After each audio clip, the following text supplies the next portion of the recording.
Mesdames, Messieurs, chers téléspectateurs d'Africa 24, bienvenue. Le 7 octobre prochain, les Camerounais devront se rendre aux urnes pour élire leur nouveau président, événement majeur auquel s'associe Africa 24 pour vous donner tous les détails du processus électoral en cours dans ce pays. Et le grand débat de ce jour s'articule autour du thème justice et lutte contre l'impunité. Pour en débattre, trois invités sur ce plateau. D'abord, M. Emmanuel Pansi, il est le représentant du candidat Paul Biya. Merci. C'est moi qui vous remercie de m'avoir invité, M. Babilas Boton. Tout le plaisir est pour nous. Également avec nous sur ce plateau, M. Victor Onana, il représente le candidat Akere Mouna. Merci. Merci pour votre invitation. Également avec nous, M. Claude Sira, il est enseignant avocat. Merci, M. Sira. Je précise juste que c'est Assira.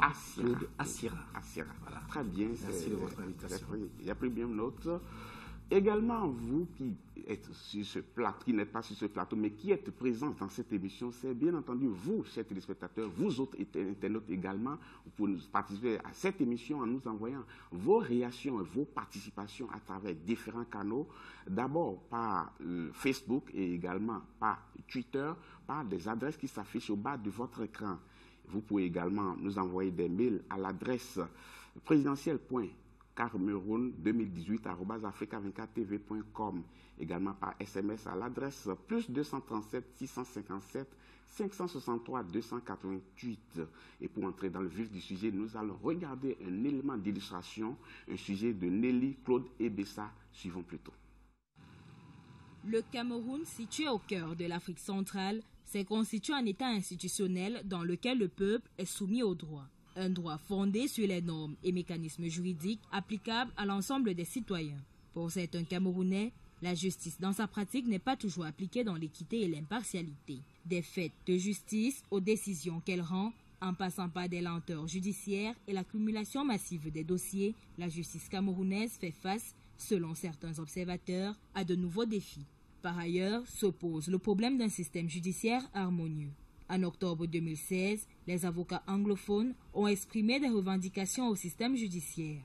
Ils ont réclamé la traduction en anglais du Code de l'Organisation pour l'harmonisation en Afrique du droit des affaires, OHADA, et d'autres textes de loi votés à l'Assemblée nationale qui, jusque-là, n'avaient pas encore été instaurés.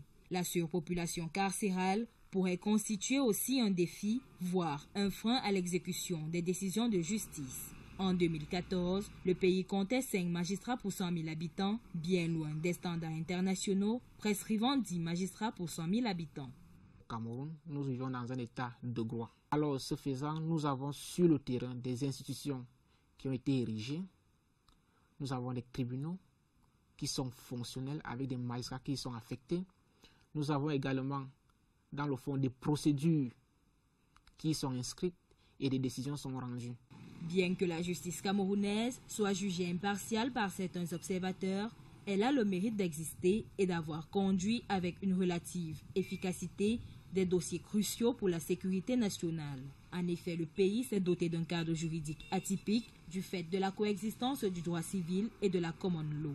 Le système judiciaire camerounais présente 2 juridictions. On y retrouve une juridiction de droit commun composée du tribunal de première instance, de la cour d'appel, de la Cour suprême, du tribunal administratif ainsi que du tribunal de premier degré. La juridiction spéciale, quant à elle, comprend le tribunal militaire et le tribunal criminel spécial. Malgré les dispositions prises par la loi camerounaise, une frange de la population estime que le système judiciaire mis en place est loin d'être indépendant. En ce qui concerne l'impunité, certains procès dont le verdict a été rendu sont présentés comme injustes du fait de corruption ou d'ingérence de l'exécutif, une pratique qui contribue à la dégradation générale de l'image du système judiciaire. Même si une catégorie de personnes pense que la justice est instrumentalisée par certaines autorités à des fins personnelles, l'opération Épervier, campagne de lutte contre les détourneurs de deniers publics, menée par le tribunal criminel spécial, enregistre des succès. Ces derniers demeurent diversement appréciés au sein de l'opinion. Les justiciables camerounais n'ont pas confiance dans leur justice parce qu'il y a un certain nombre de dysfonctionnements au niveau de la chaîne judiciaire, soit qui relèvent des magistrats, soit qui relèvent des greffiers, soit qui relèvent d'autres maillons de la chaîne judiciaire, qui est notamment de l'impunité en rapport avec les détournements de deniers publics et la corruption. On peut bien voir que les procès sont généralement des procès à charge. Cela crée une espèce de distance, un fossé entre la justice et les justiciables. Et c'est dommage parce que dans un pays, lorsque la justice ne rassure pas, lorsque la justice ne constitue pas un gage pour réparer les torts, pour corriger un certain nombre de choses, eh bien, ça veut dire que la nation est sur un équilibre instable. Au demeurant, la justice aujourd'hui au Cameroun est pratiquée dans un environnement institutionnel relativement solide. Même si elle est encadrée par des textes et présentée par des institutions y afférentes, son processus de consolidation s'identifie à mi-parcours entre équité et impunité. De moins en moins, les citoyens ont tendance à se rendre justice. Ils recourent très souvent à l'institution judiciaire de leur pays. Monsieur Assira, en votre qualité de praticien du droit, quel est le regard que vous portez sur la justice camerounaise aujourd'hui? Alors là, franchement, c'est tout un débat. Moi, je pense que la justice camerounaise a beaucoup de travail à faire pour qu'elle puisse être à la hauteur de ce qui peut en être attendu. C'est-à-dire qu'entre ce qui est annoncé comme censé être l'instrument, le ciment entre les concitoyens camerounais et entre eux, dans un slogan qu'on a aujourd'hui vulgarisé et qui s'appelle « Vivre ensemble », et la réalité concrète au quotidien, il y a tout un monde qui va des moyens donnés pour pouvoir avoir la possibilité de rester en justice, aux magistrats, aux rapports entre les magistrats et les pouvoirs publics, etc., les locaux. Il y a pratiquement, c'est tout un chantier qui, de mon point de vue, mériterait d'être initié. Je ne sais pas si à l'occasion de cette élection présidentielle qui donne en général une occasion à un pays de se retrouver sur lui-même, de réfléchir sur les orientations qu'il entend prendre et surtout sur les axes principaux de la gestion des individus. Ce sera peut-être l'occasion de remettre la justice en chantier parce que je pense que c'est un immense chantier où quasiment tout est à faire. Monsieur Onana, quand on écoute les Camerounais, on n'a pas l'impression qu'ils soient vraiment satisfaits de ce qu'on appelle justice ici. Alors, selon vous, quels sont les mots qui viennent cette justice aujourd'hui? J'ai écouté certains intervenants là tout à l'heure. Je crois qu'ils ont tout dit. Il y a, je ne voudrais peut-être pas être excessif, mais on a l'impression que la justice n'est pas un pouvoir, comme on dit souvent. La justice a été caporalisée. Elle obéit aujourd'hui, dans notre contexte, à des instructions. Elle n'est plus libre. Elle n'est plus, à certains égards, elle ne paraît pas juste. Elle ne paraît pas juste. On a parlé, par exemple, généralement, on dit que dans le ministère public, requiert à charge ou à décharge. On a l'impression que sur certains procès ou sur certaines affaires, il n'y a que en charge, à charge. Et du coup, ça donne une mauvaise idée de la justice. Entre la prise d'ordre, entre l'immixtion de l'exécutif dans les opérations, dans les affaires judiciaires et la corruption qui n'a pas épargné aussi le monde judiciaire. Bon, évidemment, l'impression qu'on a, c'est que la justice n'existe pas ici au Cameroun. Et cela se voit d'autant plus que, vous savez, le monde des affaires, pour ne prendre que ce monde-là, respecte, obéit ses intérêts, et ses intérêts le dirigent vers des endroits où ils savent qu'ils sont en sécurité judiciaire. Et au Cameroun, ici, nous avons un problème pour attirer les investisseurs. Et parmi les griefs que ces investisseurs soulèvent le plus souvent, c'est cette affaire d'insécurité judiciaire. Vous pouvez avoir raison, vous pouvez avoir tous les éléments pour avoir raison. Les avocats peuvent être très bons, ils peuvent vous défendre comme il se doit, mais bon, une décision complètement inattendue en ressort. Et du coup, bon, les investisseurs, ceux qui sont les plus prévenants, puisqu'ils ont ces informations, ils préfèrent ne pas ne pas venir. Ils préfèrent ne pas venir et ça gêne, ça gêne. Merci, M. Onana. M. Pensy, quand on voit le rôle que la justice est censée jouer dans un pays, comment se fait-il qu'on note autant de dysfonctionnements dans la justice camerounaise? Qu'est-ce qui s'est passé réellement? Je voudrais d'abord dire, s'agissant de la justice, que je ne suis pas du tout d'accord avec cette manière de traiter la justice avec autant de, je dis, d'aigreur pour beaucoup de personnes. Aigreur, vous avez dit? Oui, parce que les gens, c'est un sentiment.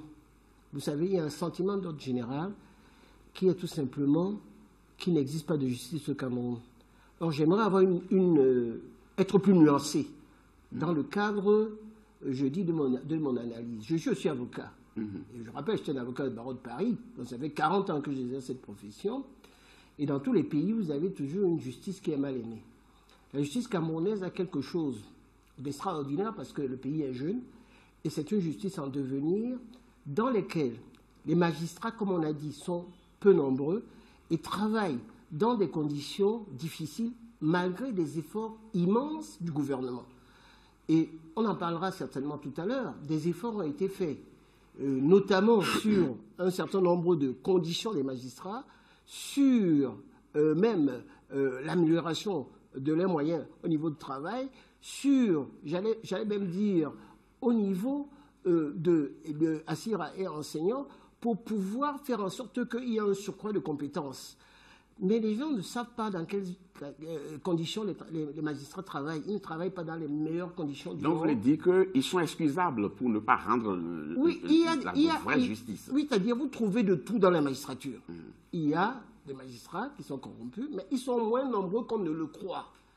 Et il y a certains magistrats, et Assira peut le dire, il y a des magistrats qui sont fermes, qui rendent des bonnes décisions, mais toujours est-il que, à mon avis, le problème le plus important qui me semble la justice, c'est la justice camerounaise est très lente. Elle ne fonctionne pas très très bien, du fait déjà d'un nombre considérable de dossiers. Si vous arrivez devant une juridiction, il y a des moments, les magistrats jugent. Je vois que, par exemple, à la Cour d'appel de Douala, il n'y a que 14 vice-présidents et il y a des audiences où ils ont 300 dossiers, 300-400 dossiers. Donc c'est quelque chose déjà d'absolument insupportable qui pose des problèmes déjà au niveau logistique. Je dois le dire, le gouvernement est en train de faire des efforts sans précédent pour la construction d'un immeuble qui est en cours, de plusieurs immeubles qui sont en cours, oui. Je crois, et je crois que c'est en plusieurs milliards de francs. Oui, mais vous estimez que le gouvernement fait des efforts, mais dans le même temps, c'est ce même gouvernement à qui on reproche de faire beaucoup d'émissions dans la justice. Comment est-ce qu'on peut expliquer cela? Est-ce que ce n'est pas ça qui change fondamentalement des choses? Avant que vous ne répondiez, je vais demander à M. Assira, est-ce que vous avez cette perception-là? Parce que quand on récapitule tout ce qui a été dit, même dans l'élément témoin, il faut dire la corruption, il faut parler de l'ingérence de l'exécutif, il faut parler de la surpopulation carcérale et de sous-effectifs, tout cet ensemble-là, qui imputait la responsabilité? Alors, moi je pense que nous avons une responsabilité qui est d'abord peut-être culturelle. J'entends par là que la justice, du moins le service de la justice tel que nous l'avons aujourd'hui, est une importation. Nous avons recueilli un système qui n'était pas le nôtre au départ et que nous devons, dont on doit s'accaparer pour essayer d'en faire un bon rendu. Je ne suis pas certain qu'on rendait la justice de la même façon sous l'arbre à palabres, qui était l'instance autrefois où nos grands-parents se rencontraient. Donc il y a déjà cette petite difficulté. Il s'agit d'un greffon qui, à mon avis, n'a pas pris complètement. Maintenant, il se trouve que nous avons également des voitures, nous avons des vêtements qui nous viennent de l'extérieur et que nous avons essayé d'intégrer. Or, la justice, telle qu'on la voit aujourd'hui, telle qu'elle est pratiquée, il me semble qu'on n'a pas pu intégrer le fait que la justice doit venir au secours de tout le monde. Et j'ai comme le sentiment, je vais vous parler que du Cameroun que je connais, que j'ai eu l'impression, moi j'ai le sentiment que la justice est toujours au service du plus fort. Le plus fort financier, le plus fort, celui qui a la meilleure position politique, au détriment du plus faible. Et je pense que il se trouve, pour aller dans pour répondre plus directement à la question que vous posez, que c'est la personne, moi je pense qu'il y a des éléments de langage, il y a beaucoup de choses qu'on peut partager. Mais celui qui organise la justice, qui est le pouvoir régalien de l'État, c'est lui qui est le comptable, au final, de quand ça marche bien et quand ça marche moins bien. Et je pense qu'aujourd'hui, les moyens, à partir du moment où on a fait le diagnostic, où on sait qu'est-ce qui peut être problème, c'est-à-dire est-ce un problème de magistrats en nombre, en qualité, est-ce un problème de locaux, est-ce un problème de greffiers, est-ce un problème, etc., on aimerait, nous, citoyens ou acteurs de la justice, aurions été relativement plus rassurés de voir au moins l'élan qui conduit au point de départ minimum avec les lenteurs, les lourdeurs que je vous ai indiquées, vers une orientation vertueuse, positive, étant entendu que, encore une fois, la justice absolue n'existe pas, on doit toujours tendre vers. Mais c'est cette orientation vers qui, malheureusement, fait défaut. Donc, il n'y a pas l'élan dont vous parlez. Vous ne le sentez pas. Il est faible. Oui. Voilà, parce qu'il faut le dire. Il faut dire vraiment les choses comme elles sont. Il y a de bons magistrats, c'est vrai. Vous avez parfois un bon élan. Mais souvent, vous avez aussi une très, très grande, une forte prépondérance de la tendance mauvaise dans la plupart des choses qu'on a pu décrire. Je ne parle pas de corruption parce que c'est difficile de pouvoir la quantifier. Mais vous avez nécessairement l'immixtion du plus fort. Je vous ai dit tout à l'heure que la justice, malheureusement, est le plus gros défaut. C'est que dans la balance, la justice, vous avez l'impression qu'elle penche davantage du côté du plus fort que du côté du plus faible. Or, il se trouve que le plus fort est souvent celui qui a le pouvoir politique également. C'est aussi celui qui a le pouvoir économique. Et par conséquent, celui qui détient ce pouvoir, qui est donc le gouvernant, devrait, à mon avis, essayer de faire en sorte que les choses puissent se rééquilibrer. Donc vous attendez un peu plus de signaux, c'est cela? Je pense qu'il faut beaucoup plus que ça de signaux, et cet élan-là, malheureusement, on ne le voit pas toujours, on ne le voit pas orienté de façon ferme, de la même façon qu'on voit souvent punir sans aucune autre forme d'excuses ou de magnanimité ceux qui sont moins forts. C'est ça qui me dérange. Monsieur Nana, on a cité ici les mots, hein. On a parlé de plein matériel, de manque d'effectifs, mais au-delà de tout cela, la qualité des décisions qui sont rendues. On peut accepter que, parce que les magistrats sont surchargés, qu'il y ait une certaine lenteur, qu'on ne rende pas rapidement la justice. Mais la qualité des décisions qui sont rendues, qu'en est-il réellement? Est-ce que le manque de matériel, le sous-effectif, ça agit sur la qualité des décisions qui sont rendues? Je questionne cette problématique-là, effectivement. Parce qu'il y a une chose, que les problèmes matériaux, les problèmes matériels puissent entraver le bon fonctionnement, notamment en termes de célérité, en termes de prise en compte d'un certain nombre de conduites des enquêtes, on peut comprendre. Mais ce qui nous questionne aujourd'hui et qui fait que nous sommes un peu dubitatifs face à la justice telle qu'elle est menée, c'est, comme venait de le décrire Maître Sira, c'est ce déséquilibre qui existe quasi systématiquement. Mais comment cela se manifeste concrètement? Ça se manifeste par des décisions qui manifestement sont attaquables, Et vous savez, lorsque vous prenez une décision contre quelqu'un, si cette personne comprend et se sent effectivement coupable, à ce moment-là, la personne, même si elle peut rechigner, elle peut regimber, mais elle va accepter. Mais lorsque vous prenez des décisions, et vous savez, il y a des emblèmes, il y a des décisions emblématiques. Il y a des décisions emblématiques qui font qu'on peut effectivement dire que là, il y a eu, à tout le moins, intervention, immixtion, et que cette décision-là ne peut pas être juste. Et certains dossiers qui sont traités, et que les avocats ici connaissent mieux que moi, ont questionné le peuple, ont questionné le citoyen.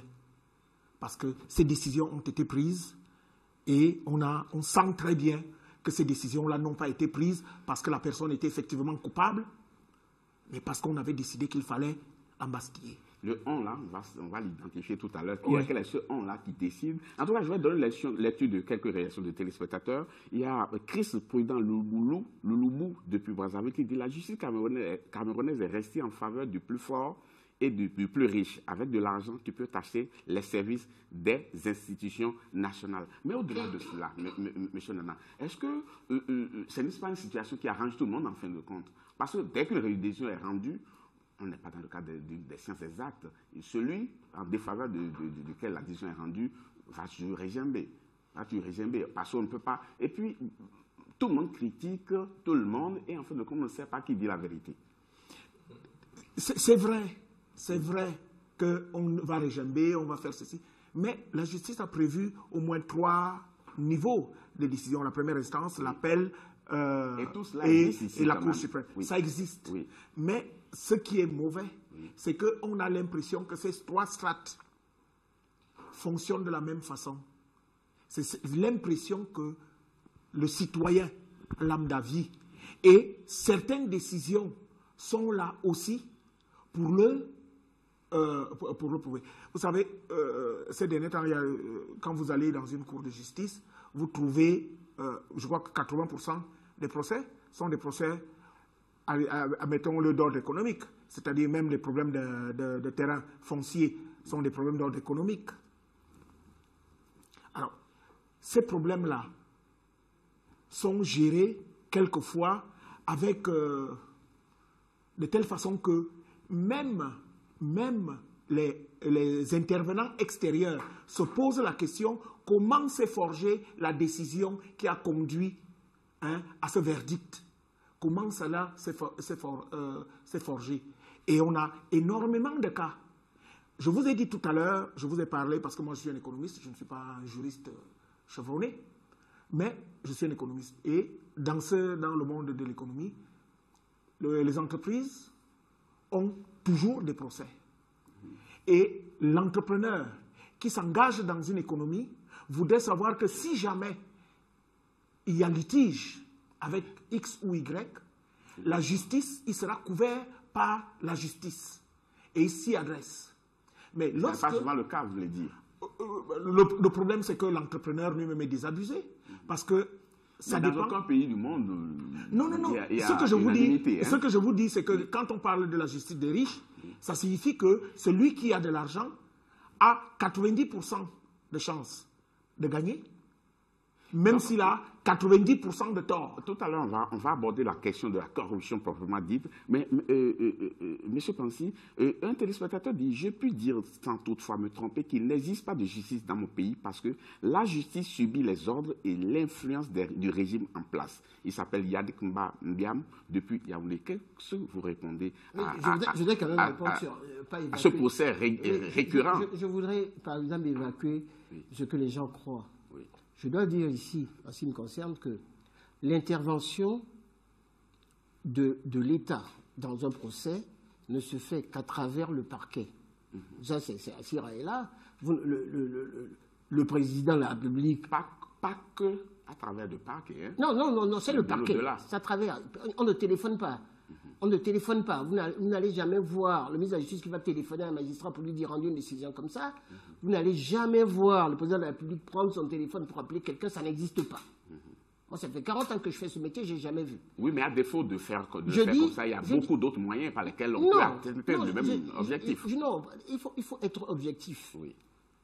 La justice du plus fort existe partout. Elle existe en France, où j'ai travaillé. Elle est encore plus forte aux États-Unis. Elle est si forte aux États-Unis que d'ailleurs la procédure accusatoire demande que vous ayez des moyens pour ramener vous-même vos propres témoins. La justice n'est pas quelque chose en disant en Afrique, elle est mauvaise tout à l'heure. On a oublié une juridiction qui est la juridiction du droit coutumier, qui est très intéressante, qui ne coûte pas cher. C'est tout simplement 2000 francs que vous payez. Et si l'autre personne ne soulève pas l'incompétence, vous passez devant la juridiction coutumière. Et ça se passe très bien, sans beaucoup d'argent. Ce que je voudrais dire, c'est que les gens ont l'impression... moi, j'ai vu dans les affaires, effectivement, j'ai vu dans une affaire qui concernait le tribunal criminel spécial, j'espère qu'on en parlera tout à l'heure, où quelqu'un, au niveau du parquet, demandait de l'argent à toutes les personnes qui étaient poursuivies. en demandant de l'argent, et lorsqu'on condamnait ces personnes, ils leur disaient que non, c'est la présidence qui ne voulait pas, alors que c'était faux.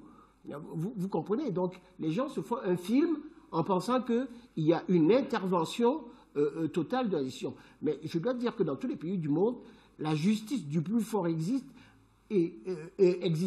Ce que je voudrais également apporter comme bémol tout à l'heure, c'est qui concerne les entreprises.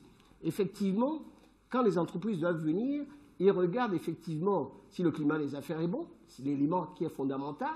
Et de l'autre côté, s'agissant de la justice, on inscrit dans les conventions ce qu'on appelle une clause compromissoire qui renvoie à l'arbitrage. Alors, il existe plusieurs arbitrages. Il y a l'arbitrage GICAM, mais il y a également l'arbitrage devant la Chambre de commerce internationale de Paris, à Genève ou au CIRDI, à la Banque mondiale. Bon, donc, ce sont des procédures qui existent. Quand quelqu'un vient ici, dans le cadre, par exemple, d'un investissement, on appelle ça maintenant partenariat public-privé. Moi, je préfère dire project finance ou bien financement privé des infrastructures publiques.